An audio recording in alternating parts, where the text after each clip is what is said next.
இன்றைக்கி கறி மசால் தூள் எப்படி அரைக்கலான்னு பார்க்கலாங்க. இந்த ஒரு பொடி போட்டால் போதுங்க. சிக்கன் குழம்பு மட்டன் குழம்புலாம் செம்ம டேஸ்ட்டாக இருக்கும்.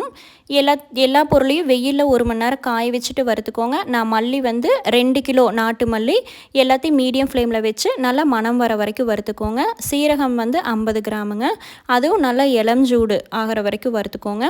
மிளகு 50 கிராமுங்க, இது எல்லாமே வந்து மீடியம் ஃப்ளேமில் வச்சு வறுத்துக்கோங்க. சோம்பு மட்டும் 100 கிராமுங்க, மீதி எல்லாமே 50 கிராம். சோம்பு வந்துட்டு நல்லா இளம் சூடாகிற வரைக்கும் வறுத்துக்கோங்க. பட்டையும் 50 கிராமுங்க, பட்டையும் சூடானால் போதும். கசகசாவும் 50 கிராமுங்க. இந்த ப்ராசஸ் எல்லாமே மீடியம் ஃப்ளேமில் வச்சு எல்லா பொருளுமே நல்லா மணம் வர வரைக்கும் வறுத்துக்கோங்க. லாஸ்ட்டாக வந்துட்டு 1 டம்ளர் இந்த மாதிரி சின்ன டம்ளர் அரிசிங்க, பொன்னி அரிசி 5020 எது வேணாலும் எடுத்துக்கலாம். இது வந்து குழம்பு வந்து நம்மளுக்கு திக்னஸ் வரக்காக தான் அரிசி சேர்க்குறோம். கருவேப்பிலை தலை வந்துட்டு 2 கைப்பிடி அளவு தாராளமாக சேர்த்து சூடானது எடுத்துக்கோங்க. லாஸ்ட்டாக மிளகாயை வறுத்துக்கலாங்க. 1/2 கிலோ மிளகாயில் 1 கையளவு 100 கிராம் எடுத்துட்டேங்க. மொத்தமாக வந்து 2 கிலோ கொத்தமல்லிக்கு 400 கிராம் மிளகாய் சேர்த்துட்டிங்கன்னா காரம் சரியாக இருக்கும். கொஞ்சோண்டு உப்பு போட்டு மிளகாய் வறுக்கும்போது ரொம்ப காந்தால வராதுங்க. மிளகாயும் நல்லா சூடானால் போதும்.